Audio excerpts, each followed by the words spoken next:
Hello friends, कैसे हैं आप लोग। तो आ गए हम अगला लेक्चर लेके रेडॉक्स रिएक्शन का। रेडॉक्स रिएक्शन अपने में बहुत इंपॉर्टेंट चैप्टर है, जैसा कि आप जानते हैं। इसमें कुछ पोर्शन ट्वेल्थ क्लास के इलेक्ट्रोकेमिस्ट्री से कनेक्ट होगा, जो आपके सामने है, जिसको हम कहते हैं इलेक्ट्रोकेमिकल सेल।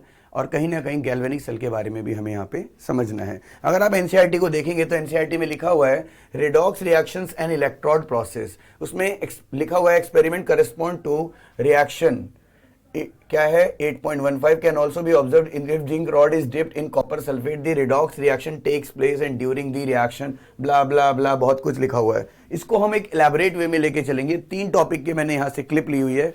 सबसे पहला टॉपिक आपके सामने है कि यहाँ रिडॉक्स रिएक्शन कैसे हुई, दूसरा क्या है रिडॉक्स कपल क्या है, तीसरा क्या है इलेक्ट्रोड पोटेंशियल कैसे जनरेट हुआ, ये आपके सामने है। ठीक है, तो ये सब चीजें हम बिल्कुल फ्लो में डिटेल में लेके चलेंगे और मैं उम्मीद करता हूं कि आप इसको अच्छे से समझेंगे भी।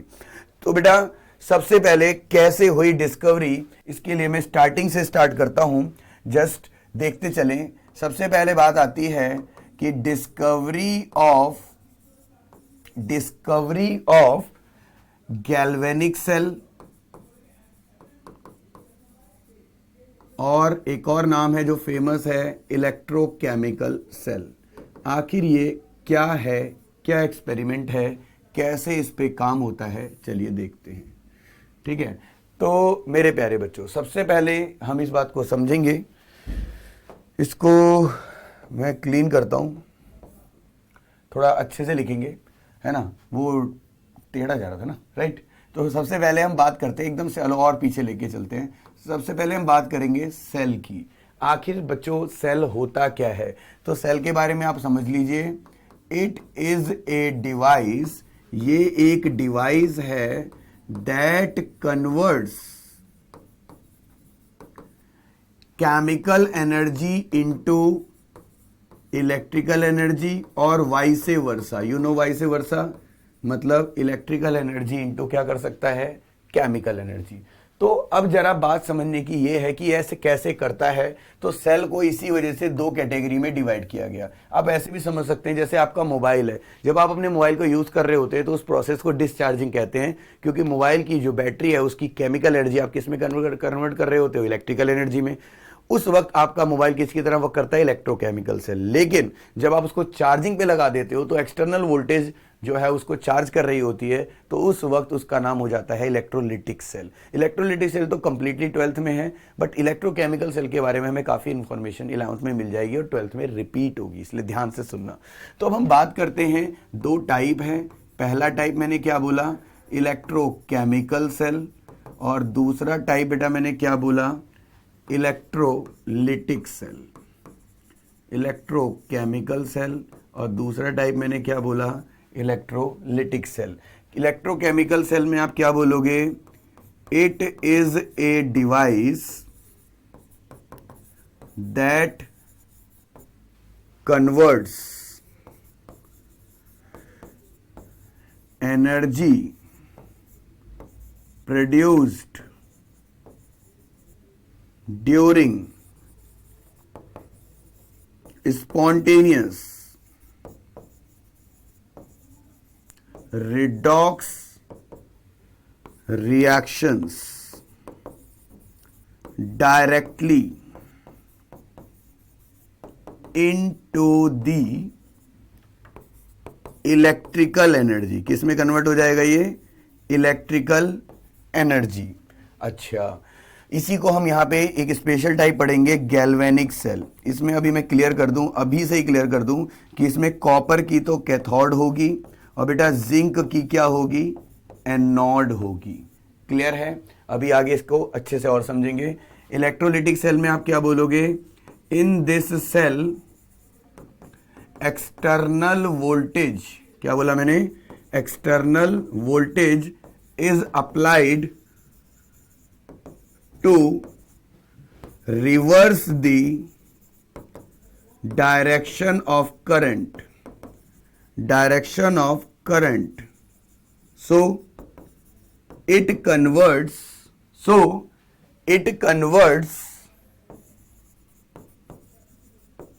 इलेक्ट्रिकल एनर्जी इंटू कौन सी एनर्जी, केमिकल एनर्जी। तो हमें जो फेमस टॉपिक पढ़ना है इसमें, उसका नाम क्या है बच्चों? इलेक्ट्रोकेमिकल सेल, और उसका भी एक्सक्लूसिव टाइप कौन सा सेल? Galvanic cell. तो मैं साइड हो रहा हूं, इसका आप एक स्क्रीनशॉट ले लीजिए फटाफट, और फिर हम आगे बढ़ते हैं। Done? Have you done? I hope yes. तो बच्चों आगे बढ़ते हैं। अब हम समझते हैं कि डिस्कवरी कैसे हुई। डिस्कवरी, तो डिस्कवरी के दौरान सबसे पहले स्टेप नंबर 1 में क्या हुआ? Scientist dip zinc rod in blue colour CuSO4। अच्छा, कैसे हुआ होगा सर, थोड़ा समझाओ। तो बेटा साइंटिस्ट ने क्या किया?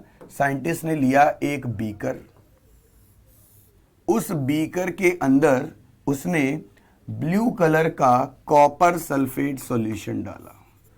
कॉपर सल्फेट जिसका कलर क्या था? ब्लू। रियल में इस ब्लू कलर के लिए जो रिस्पॉन्सिबल था वो था Cu2+ आयन, और साथ में इसी कंटेनर में दूसरे आयन कौन से प्रेजेंट थे? Sulphate ion.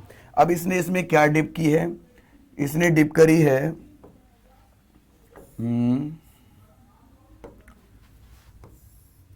Zinc rod. क्या डिप करी थी साइंटिस्ट ने? Zinc rod. ध्यान से समझना। और जिंक की रॉड ऐसे मान लीजिए, किसकी रॉड है ये? जिंक की रॉड। और किस में डिप करी? कॉपर सल्फेट में।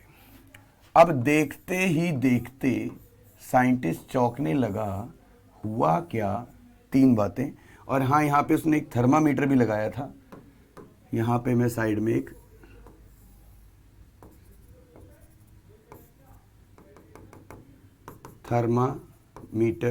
थर्मोमीटर भी लगा दिया। थर्मामीटर लगा के उसने छोड़ दिया। अब साइंटिस्ट ने क्या ऑब्जर्व किया कि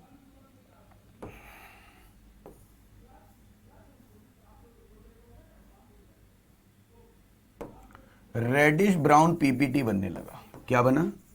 रेडिश ब्राउन पीपीटी।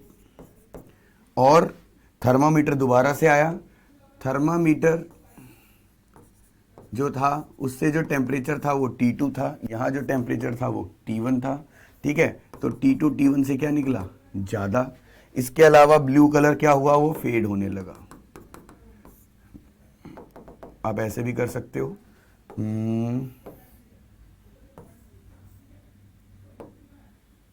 मैं फेडेड शेड ले रहा हूं, फेडेड ब्लू कलर। तो कलर फेड होने लगा, टेम्परेचर बढ़ गया, और सबसे बड़ी चीज जो हुई, ये रॉड जो है वो थिन हो गई। ठीक है, ये जो जिंक की रॉड थी, जिंक की रॉड बिकेम थिन। अब इन सबके ऊपर साइंटिस्ट सोचने लगा कि हुआ क्या। तो यहां पे हम यहां लिखने जा रहे हैं ऑब्जर्वेशन एंड कंक्लूजन। ऑब्जर्वेशन और क्या है बेटा? कंक्लूजन। पहली चीज क्या हुई? Zinc rod became thin, which means it's undergoing oxidation. क्या कर रही होगी रॉड? ऑक्सीडेशन। तभी वो सॉल्यूशन में जिंक जो है वो Zn2+ बन के और इलेक्ट्रॉन लिबरेट कर रहा होगा। तो सॉल्यूशन के अंदर क्या जा रहे थे? इलेक्ट्रॉन। इसीलिए रॉड क्या हो रही थी बेटा? थिन हो रही थी। अब आगे क्या हुआ? दूसरा, blue colour faded. Blue colour faded which means, इसका क्या मतलब हुआ? Cu2+ blue ions undergo reduction. जो ब्लू कलर के आयन थे उन्होंने क्या शुरू कर दिया? रिडक्शन। मतलब जो Cu2+ आयन थे उन्होंने 2 इलेक्ट्रॉन को गेन किया और Cu बनाने लगे। Cu की वजह से आने लगा रेडिश ब्राउन पीपीटी। और Cu2+ का जो कलर था वो क्या था, ब्लू, तो वो फेड होने लगा, है ना। अब तीसरा क्या था, थर्ड ऑब्जर्वेशन, टेम्परेचर रेज्ड। अब इसका मतलब क्या था कि यहाँ पे कुछ टेम्परेचर भी रेज हो रहा है, तो इसका मतलब हीट एनर्जी का भी प्रोडक्शन हो रहा है। Electron transfer, electrical energy, temperature raise हो रहा है, हीट एनर्जी। दो एनर्जी एक ही कंटेनर में, अगर इन दोनों एनर्जीज को अलग अलग कंटेनर का यूज किया जाए तो कहीं ना कहीं हम इसको मल्टीपल पर्पस में या law of energy conservation follow करके कुछ फायदा उठा सकते हैं। ऐसा मैंने नहीं, साइंटिस्ट ने सोचा। अब इसी चीज को आगे बढ़ाते हैं कि जब ये समझ में आया तो स्टेप 1 से वो स्टेप 2 में क्या करने लगे। अब हम बात करेंगे स्टेप 2 की। स्टेप 2 में they tried to experiment in two different containers, दो अलग अलग कंटेनर में एक्सपेरिमेंट करने की उन्होंने कोशिश की। अब हुआ क्या, एकदम क्लियर देखते हैं।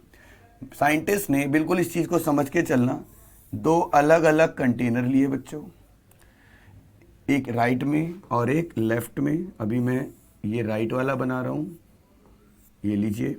और हमने यहां पर क्या था, यहां पे राइट में कॉपर सल्फेट का सॉल्यूशन लिया और उसमें ही कॉपर की रॉड को डाल दिया। कॉपर सल्फेट में कॉपर की रॉड को ही डाल दिया, ये रही कॉपर की रॉड। और इधर उन्होंने क्या किया, जिंक सल्फेट का सॉल्यूशन लिया, जिंक सल्फेट ZnSO4, और ZnSO4 में उन्होंने जिंक की रॉड को डिप किया। तो कॉपर सल्फेट में कॉपर की रॉड और जिंक सल्फेट में क्या थी, जिंक की रॉड, है ना। देखते चलना, अच्छे से समझ आना चाहिए। और फिर उन्होंने इसको आपस में कनेक्ट करने का ट्राई किया कि ये कनेक्ट हो जाए, और करते करते उन्होंने ये वायर लेके आए और यहाँ पर एक, मैं कोशिश करता हूँ, थोड़ी ड्राइंग मेरी ऐसी है, तो ये मान लीजिए कि एक बल्ब जलाया है, नीचे की तरफ जल रहा है, मैं ऊपर कर देता हूँ इसको। ये बल्ब जलाने की कोशिश की, तो हुआ क्या था, इस कंटेनर में इस वक्त कौन कौन से आयन हैं, Zn2+ और SO4 2-, और यहाँ पे क्या था, Cu2+ और SO4 2-। पहले तो मैं रिजल्ट बता दूं, बल्ब जला, लेकिन 2-4 सेकंड, मतलब फ्रैक्शन ऑफ सेकंड भी कह लो या स्मॉल टाइम पीरियड के लिए जला। जो असली टर्म है आप ये यूज करो, the bulb brightened up just for a fraction of time. अब साइंटिस्ट सोचने लगा क्या हुआ, मैंने तो सब कुछ सही किया हुआ था, क्या गड़बड़ हुई। तो हम यहाँ पे एक्सपेरिमेंट के सॉल्यूशन के बारे में समझेंगे कि ऐसा क्या गड़बड़ हुई। तो अगर हम बोलें तो इनिशियली जब उसने जिंक सल्फेट को रखा था, तो जितना जिंक आयन की कॉन्सेंट्रेशन होगी उतनी ही कौन से आयन की होगी, सल्फेट आयन की। और यहाँ पे भी देखा जाए तो इनिशियली जितना कॉपर आयन की कॉन्सेंट्रेशन होगी उतना कौन से आयन की होगी, सल्फेट आयन की। बोलो ठीक है।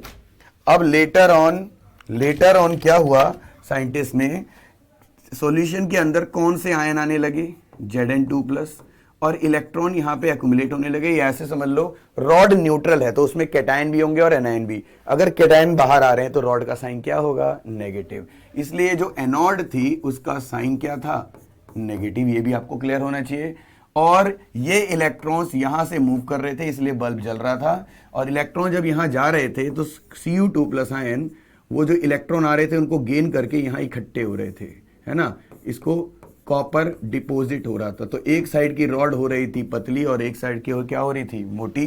तो अगर मैं यहां बोलूं तो हम बोलेंगे लेटर ऑन क्या हुआ होगा कि जो Zn है वो किस में कन्वर्ट होने लगा, Zn2+ 2 इलेक्ट्रॉन। इसकी वजह से जिंक आयन की कॉन्सेंट्रेशन सॉल्यूशन के अंदर बढ़ गई। तो Zn2+ की कॉन्सेंट्रेशन सल्फेट आयन से क्या होने लगी बेटा, ज्यादा होने लगी। इधर आए तो यहां पे जब देखा गया लेटर ऑन क्या हुआ, तो ऑब्वियसली Cu2+ तो न्यूट्रल हुए जा रहा था, ये रिडक्शन कर रहा था। Cu2+ 2 इलेक्ट्रॉन को क्या कर रहा था, Cu, तो यहां क्या हो रहा था, रिडक्शन। और यहाँ जो मैंने बोला यहाँ क्या हो रहा था, ऑक्सीडेशन। तो ऑब्वियसली यहाँ पर कौन से आयन डोमिनेट करने लगे, सल्फेट, क्योंकि Cu2+ तो सॉल्यूशन में से जा जाके न्यूट्रल होने लगा, तो SO4 यहाँ पे क्या होने लगा, क्या था ये, Cu2+ आयन से ज़्यादा। तो आप देख सकते हो यहाँ कैटायन ज़्यादा, यहाँ एनायन ज़्यादा, तो इलेक्ट्रॉन का वहाँ जाना तो ऑटोमेटिकली बंद होगा। जो एक्सेस इलेक्ट्रॉन यहाँ से जा रहे थे उनको एक्सेस कैटायन ने रोकना शुरू कर दिया, तो कैटायन ने इलेक्ट्रॉन को क्या बोला, जाने नहीं दूंगा तुझे, और एक्सेस एनायन ने इलेक्ट्रॉन को क्या बोला, आने नहीं दूंगा तुझे। जब आना आना जाना आना बंद हो गया तो बल्ब का जलना भी ऑटोमेटिकली बंद हो गया। ये क्या था अपना बल्ब। अब साइंटिस्ट ने सोचा इसका क्या सॉल्यूशन है, क्या करें क्या करें क्या करें। मैं साइड हो रहा हूं, पहले इसका स्क्रीनशॉट ले लें फिर बताते हैं क्या करें। Is this clear to everyone, yes और नो? 3 2 1। अब बात करते हैं क्या करें। तो साइंटिस्ट ने अब क्या किया, बहुत बड़ी चीज। स्टेप नंबर 3 पे चलते हैं, है अपना अब स्टेप नंबर 3। तो अगर हम बात करें कि स्टेप 3 में क्या हुआ, तो बोलेंगे finally scientist used salt bridge. क्या यूज किया साइंटिस्ट ने, सॉल्ट ब्रिज, ठीक है, which is an inverted U shape tube. क्या है ये, inverted U shape tube made up of electrolytes like KCl, AgNO3 along with agar-agar gel, agar-agar gel, ठीक है। तो दो बातें बता दूं। पहला तो ये जो इलेक्ट्रोलाइट यूज हुए थे वो उनकी कंडीशन होती थी कि वो मेटल के जो आयंस होते हैं जो ऑलरेडी इलेक्ट्रोलाइट में और रॉड पे है उनसे रिएक्शन नहीं कर पाएंगे या बहुत स्लो रिएक्टिव होंगे। दूसरा, इनकी जो आयनिक मोबिलिटी होगी वो सेम होगी, ठीक है। आयनिक मोबिलिटी का मतलब है इनकी जो मोबिलिटी होगी वो एक जैसी होगी, इसलिए कभी भी बैटरी में करंट नहीं लगता है, ठीक है। चलो अब बाकी डिटेल इलेक्ट्रोकेमिस्ट्री में चैप्टर 3 क्लास 12, ठीक है। अभी इतने से काम चल जाएगा। तो अब साइंटिस्ट ने क्या किया, साइंटिस्ट ने 2 कंटेनर लिए दोबारा से। एक कंटेनर में आपको याद होगा तो क्या था बेटा, ये कॉपर सल्फेट। दूसरे कंटेनर में उन्होंने क्या लिया था, याद है? यस बिल्कुल सर याद है, ZnSO4, है ना। यहाँ पे ये वाली रॉड थी, यहाँ पे ये रॉड थी। अब क्या हुआ था कि इसको इन्होंने क्या किया, कनेक्ट कर दिया। कनेक्ट करते वक्त इस बारी थोड़ा दिमाग ज़्यादा लगाया, बल्ब से कनेक्ट किया, बिल्कुल किया, कोई टेंशन की बात नहीं है, करना भी चाहिए। और लेकिन अब इनके बीच में इन्होंने क्या यूज़ कर दिया, हाँ ये आप सही सोच रहे हैं, सॉल्ट ब्रिज। जो उल्टे यू जैसी ट्यूब दिखती है ये रही आपकी सॉल्ट ब्रिज।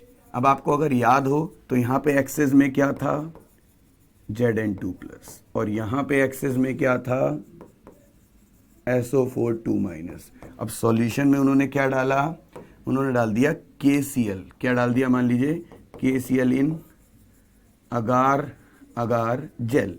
तो दिमाग लगाएं तो KCl का जो Cl- था वो यहाँ आके, और यहाँ जो K+ था वो वहाँ जाके क्या करने लगा, न्यूट्रल करने लगा। क्या करने लगा, न्यूट्रल करने लगा एक्सेस एनायन और एक्सेस कैटायन को। तो इलेक्ट्रॉन का जो फ्लो है वो रेगुलेटेड हो गया, आसानी से होने लगा, और इसी कारण से ये जो बल्ब है वो जलता रहा। समझ में आ गया। तो ये थी भाई सेल की डिस्कवरी। अब पॉइंट ये था कि यहाँ पे पोटेंशियल क्या खेल खेलता है। तो शॉर्ट में मैं आपको समझाता हूँ बेटा। मान लीजिए जैसे एक कंटेनर है, अब ये रॉड है, मान लीजिए जिंक की ही रॉड है। अब इसने सॉल्यूशन में कौन सा आयन निकाला, Zn2+, तो रॉड का खुद का साइन क्या होगा, नेगेटिव, और ये सारे जिंक आयन इसके आसपास एक्यूमुलेट हो जाएंगे, हाँ या ना। तो जब जिंक के आयन एक्यूमुलेट हो जाएंगे तो ये ऑब्वियसली वापस तो जाएंगे नहीं क्योंकि वहीं से निकले। तो कैटायन ने, मतलब पॉजिटिव आयन ने नेगेटिव रॉड को सराउंड किया, तो इनमें अट्रैक्टिव फोर्स के कारण जो वोल्टेज डेवलप होगा उसे हम क्या बोलेंगे, जैसे एनोड है तो एनोड पोटेंशियल, और अगर ये कैथोड का केस होता तो ऑब्वियसली रॉड क्या होती, पॉजिटिव, और आयंस कौन से होते हैं, जैसे सल्फेट आयन जैसे नेगेटिव। तो वहां पे जैसे मैं बना भी देता हूं, कोई बड़ी बात नहीं है।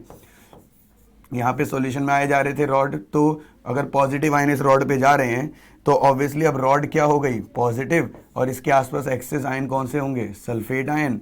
अब इनमें जो अट्रैक्टिव फोर्स होगी, इस कारण से जो वोल्टेज डेवलप होगा उसका नाम क्या होगा, ये क्या थी, कॉपर, तो ये हो गया cathode potential, cathode potential, cathode potential, और ये क्या है बेटा, एनोड पोटेंशियल। तो ओवरऑल आप देख सकते हो कि आसानी से ये वोल्टेज डेवलप होने लगा। तो आई होप आपको ये चीज़ क्लियर हुई होगी। अब एक एक करके थोड़ा और समझते हैं इसको। हम यहाँ पे अब जो टर्म्स यूज़ कर रहे हैं वो देख लें। सबसे पहले तो हम बात करेंगे कि इलेक्ट्रोड क्या होती है।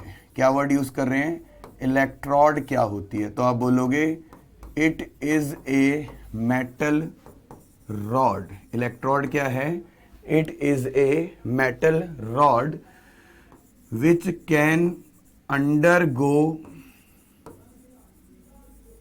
reduction as well as oxidation. Types, cathode, और दूसरा टाइप क्या है, एनोड। इतना काफ़ी है।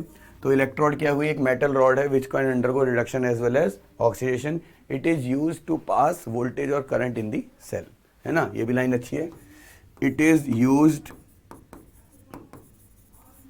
to pass voltage or current in a cell. इसके बाद हम बात करते हैं इलेक्ट्रोलाइट क्या होता है। इलेक्ट्रोलाइट क्या होता है, तो इलेक्ट्रोलाइट क्या होता है, it is compound which can undergo dissociation into cation and anion on passing electric current or voltage।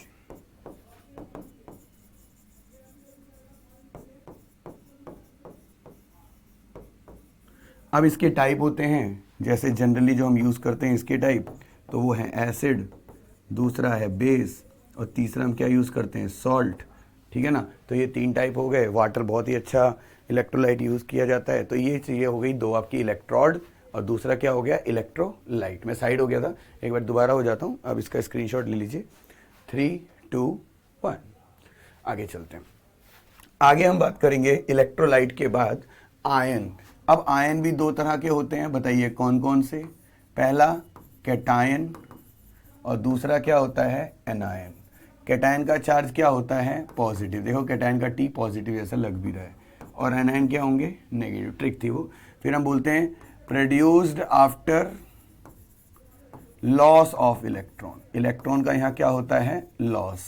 और जो एनायन होते हैं वो कैसे होते हैं, produced after gain of electron, है ना। इसके example Na plus, K plus, Mg2 plus, Cu2 plus, Al3 plus, है ना। इसके example Cl minus, OH minus, NO2 minus, sulphate ion, carbonate ion, bicarbonate ion, ETC, है ना। तो ये हो गया कैटायन और एनायन। अब हम बात करते हैं कि रिडॉक्स कपल क्या है। रिडॉक्स कपल, तो रिडॉक्स कपल में आप क्या बोल सकते हो, it is combination of reduction half cell, reduction half cell and oxidation half cell. तो रिडक्शन हाफ सेल और ऑक्सीडेशन हाफ सेल के कॉम्बिनेशन को ही हम क्या बोलते हैं, रिडॉक्स कपल। इसको थोड़ा और समझेंगे। एक बारी मैं साइड हो रहा हूँ, आप इसका स्क्रीनशॉट ले लें या इसको नोट डाउन कर लें। अब हम रिडॉक्स कपल के ऊपर एक रिएक्शन ही बना लेते हैं, बिल्कुल क्लियर होना चाहिए। बोलो क्लियर है, चलो। तो अब हम बात कर रहे हैं रिडॉक्स कपल की। क्या है रिडॉक्स कपल, तो मेरे प्यारे बच्चों, रेडॉक्स कपल में हम एक एग्जांपल लेते हैं। Suppose Cu2 plus plus Zn gives Cu plus Zn2 plus. तो आप नोटिस करिए Cu2 प्लस यहाँ पे क्या शो कर रहा है, रिडक्शन, और Zn से Zn2 प्लस क्या शो कर रहा है, ऑक्सीडेशन। सही बात है। अब मैं यहाँ पे अगर लिखूं तो यहाँ मैं लेता हूँ कैथोड, यहाँ मैं क्या लेता हूँ, एनोड, यहाँ बीच में मैं बनाता हूँ ये सॉल्ट ब्रिज है।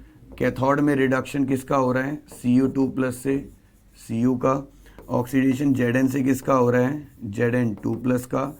तो ये जो मैंने सेटअप तैयार किया, इसी को प्यार से बोला जाता है सेल रिप्रेजेंटेशन या रेडॉक्स कपल।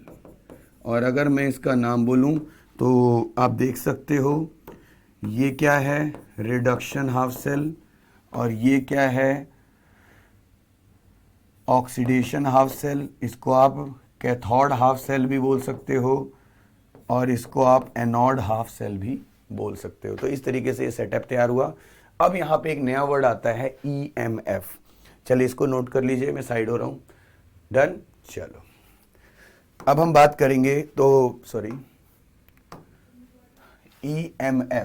EMF क्या है। तो बेटा EMF stands for electromotive force, motive force. अब EMF है क्या, तो इसकी डेफिनेशन सुन लो।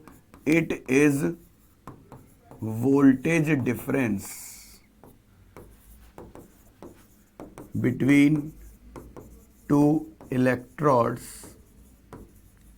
Of a cell. जैसे मैंने आपको बताया था, एक कैथोड की वोल्टेज होगी और एक एनोड की वोल्टेज होगी।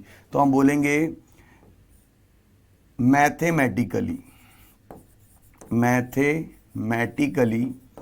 जब हम इसको निकालते हैं तो E naught of cell calculate होता है E naught of cathode minus E naught of anode. अब कैथोड पे क्या होता है, रिडक्शन, और एनोड पे क्या होता है, ऑक्सीडेशन। रिडक्शन में जो Mn प्लस होगा वो M बनेगा, और ऑक्सीडेशन में जो M है वो Mn प्लस बनेगा। तो इसके जो रिडक्शन को पोटेंशियल को SRP कहते हैं, और इसको, सॉरी यहाँ माइनस नहीं आएगा, यहाँ आएगा बेटा प्लस। वो मैं समझाता हूँ आपको। यहाँ प्लस होगा क्योंकि हम जो पढ़ते हैं वो दोनों, हम जो क्वेश्चंस में आएगा तो दोनों के SRP गिवन होते हैं। अब मैं भी थोड़ा और क्लियर करता हूँ। इसको क्या कहा जाता है, SOP। क्या कहा जाता है इसको, SOP। अगर आपसे कोई पूछे SOP क्या है, तो आप बोलोगे स्टैंडर्ड ऑक्सीडेशन पोटेंशियल। और आपसे पूछा ये क्या है, SRP, तो स्टैंडर्ड। एक्चुअली सारी चीज़ें 12th में ज़्यादा हैं, तो वहाँ पे इसको डिटेल में कराया जाएगा। यहाँ आपको काम की चीज़ पढ़नी है। अब ये जो मैंने लिखा है SRP और SOP, तो आपके एग्ज़ाम में जब ये आएगा तो E नॉट ऑफ सेल में आप क्या करते हो, E नॉट SRP तो कैथोड का लेते ही लेते हो, लेकिन यहाँ पे आप क्या लेते हो, E not SRP anode, E not SRP of anode. तो ये बात थोड़ी सी आपको समझनी है कि एग्जाम में दोनों की SRP गिवन होती है, फॉर्मूले में ऐड ऑन होना चाहिए, लेकिन जब हम SOP को, ऑक्सीडेशन पोटेंशियल को रिडक्शन करेंगे तो साइन क्या होगा, चेंज, क्योंकि रिडक्शन ऑक्सीडेशन के अपोजिट। इसके ऊपर एक क्वेश्चन बनता है, तभी आपको समझ में आएगा। बट याद क्या रखना है आपको, केस 1 कि अगर E naught of cell positive आता है, क्या आता है, पॉजिटिव, तब तो आप बोलोगे स्पॉन्टेनियस प्रोसेस है। लेकिन अगर E naught of cell, E naught of cell negative आता है, तो हम इसे क्या बोलेंगे, नॉन स्पॉन्टेनियस। तो एक बारी मैं साइड हो रहा हूँ, इसका आप स्क्रीनशॉट लीजिए फटाफट।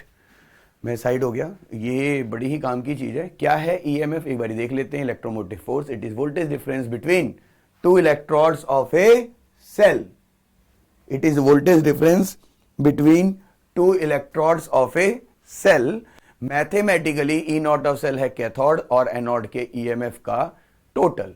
तो कैथोड पे रिडक्शन और एनोड पे ऑक्सीडेशन। तो हमने ये फॉर्मेट लिखा। अब ये फॉर्मेट में ये तो यही रहता है, लेकिन इसका फॉर्मेट क्या हो जाता है, रिवर्स हो जाता है।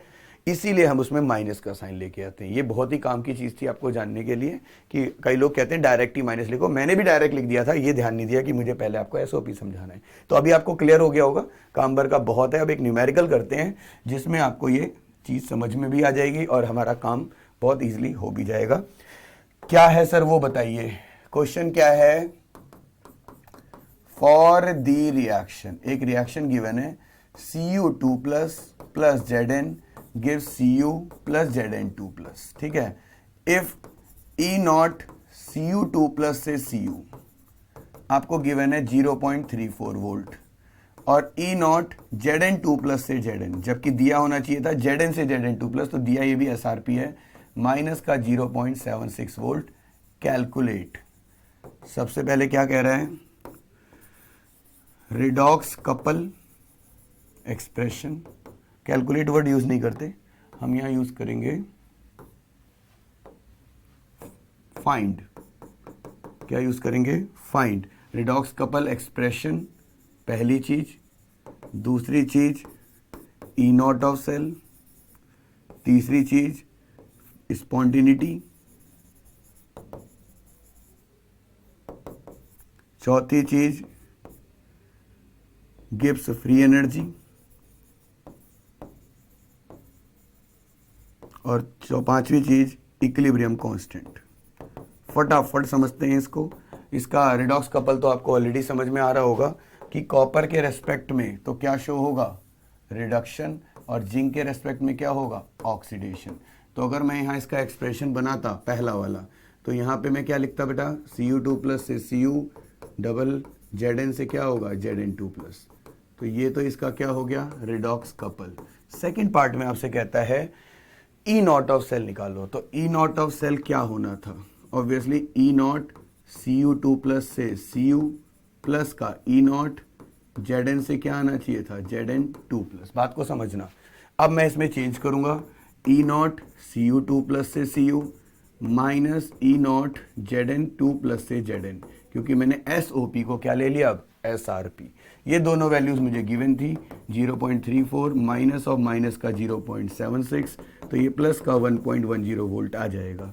Third, E naught of cell आया क्या है? पॉजिटिव, तो हम इसको स्पॉन्टेनियस या क्या बोल देंगे? फिजिबल। क्या बोल देंगे स्पॉन्टेनियस के साथ साथ? फिजिबल। फोर्थ पार्ट में कहता है गिव्स फ्री एनर्जी, ये आपको नया मिला, delta G naught is equal to minus NF E naught of cell. N क्या होता है? तो 2 इलेक्ट्रॉन से रिडक्शन, 2 से ऑक्सीडेशन, तो N होगा LCM of electrons undergoing reduction oxidation. ये रिएक्शन बैलेंस करते वक्त कितने इलेक्ट्रॉन कैंसिल आउट होते हैं, जैसे हमने अभी बैलेंसिंग में किया था। F होता है फेरेडे, फिलहाल के लिए याद कर लीजिए, यहाँ पे आपको 12th तक जाना पड़ेगा तब समझ आएगा, और इसकी यूनिट क्या आएगी? जूल। ये सॉल्व कर लेना। फिफ्थ पार्ट में कहता है इक्विलिब्रियम कांस्टेंट, तो delta G is equal to minus का 2.303 nRT log Kc। Delta G यहाँ से बेटा पुट कर देना, माइनस का 2.303 n वही 2 R, यहाँ पे 8.314 लेंगे। ये इक्विलिब्रियम में भी आपने पढ़ा है, थर्मो में भी देखा है। T आपको जब ना दिया हो तो 298 लेना है और लॉग Kc। अब यहाँ पे बात फंस गई एंटी लॉग की, तो मैं इसकी वीडियो सेपरेट आपको दूंगा जिसमें लॉग एंटी लॉग आप सॉल्व करें। ये तो सिर्फ थ्योरी कॉन्सेप्ट करने की, कवर करने के लिए वीडियो बनाई गई है। अब हम क्वेश्चंस पे अलग से भी फोकस करेंगे, ठीक है। तो शॉर्टकट में आपको यहाँ पे समझ में आ गया, लॉग Kc तक छोड़ देंगे, एंटी लॉग लेना हम सीखेंगे बाद में, ठीक है। चलिए अब ये बात यहाँ पे खत्म होती है, सारा कुछ कवर हो गया। अब जो मैंने SRP बोला, स्टैंडर्ड रिडक्शन पोटेंशियल, उसमें कौन कैथोड कौन एनोड, उसके लिए थोड़ा सा आपको नॉलेज होनी चाहिए। और ये टेबल है आपके सामने, देखिए ये NCERT में टेबल दी हुई है। इस टेबल के अकॉर्डिंग आपको ये डेटा याद नहीं करना, बट पता होना चाहिए कि जो हाइड्रोजन से ऊपर है उसमें ऊपर वाला कैथोड और नीचे वाला एनोड, ठीक है। तो यहाँ SRP बढ़ रहा है, देख सकते हो आप, और यहाँ नीचे क्या है? SOP बढ़ रहा है। तो ये सारा याद करना थोड़ा मुश्किल है, मैं मानता हूँ। तो इसमें कौन कैथोड कौन एनोड, किसको क्या करना है, ये आपको जानना जरूरी है। इसमें रेफरेंस किसके रेस्पेक्ट में लिया जाता है? हाइड्रोजन, जैसा मैंने बोला। यहाँ पे क्या लेंगे? हाइड्रोजन। इसके अलावा आपको क्या समझना है बेटा कि ऊपर से नीचे जब आएंगे तो SRP कम हो रहा है, नीचे से ऊपर जाएंगे तो SRP बढ़ रहा है, और SOP इसका अपोजिट हो गया। ऊपर से नीचे आएंगे तो SOP बढ़ रहा है, नीचे से ऊपर जाएंगे तो SOP घट रहा है। तो अगर आपको जब भी कैथोड एनोड चेक करना हो तो जो नीचे से ऊपर की तरफ देख लेना, जो ऊपर है वो कैथोड और जो नीचे है वो एनोड।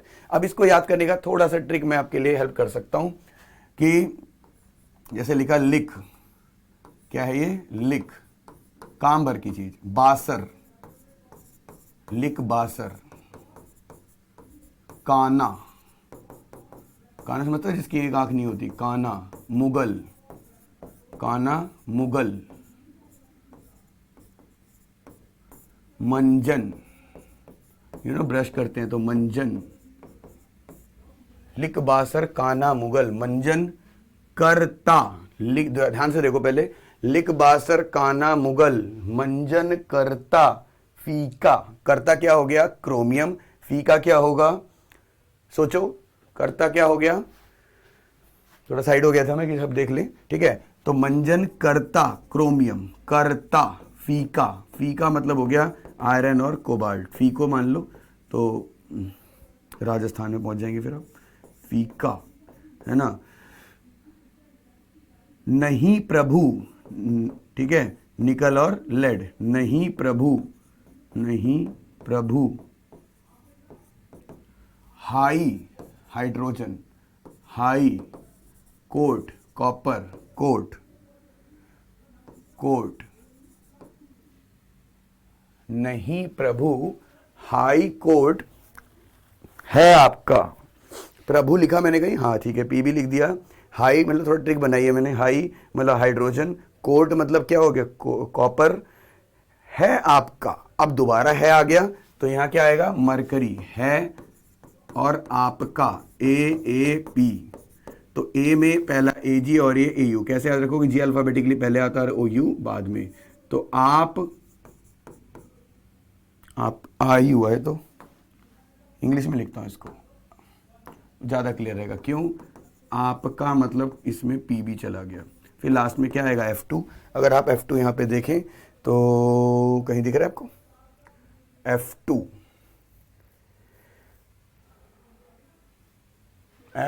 हाँ ये रहा 2.87, क्या है ये 2.87, ठीक है। तो ऐसे मैंने कर दिया है कि ये प्लस वाला और लिक मतलब लिथियम का, देखो यहाँ से उठाया मैंने, ये माइनस का 3.05, तो मैंने नीचे से ऊपर का ट्रिक बनाया है, तो इसका ध्यान रखना, ठीक है, नीचे से ऊपर वाला, तो ये सबसे कम और ये सबसे ज़्यादा, तो नीचे आते जाओगे तो वो कैथोड है और ऊपर जाते होगे तो वो क्या है, एनोड है, ठीक है बेटा। तो यहाँ तक आपको समझ में आया, मुझे उम्मीद है आपको अब ये चैप्टर क्लियर हो गया होगा। अब इसके क्वेश्चंस और objective plus subjective plus competitive plus different type की एक्सेप्शंस के साथ मैं आता हूँ अगली वीडियोज़ में। Thank you so much, take care.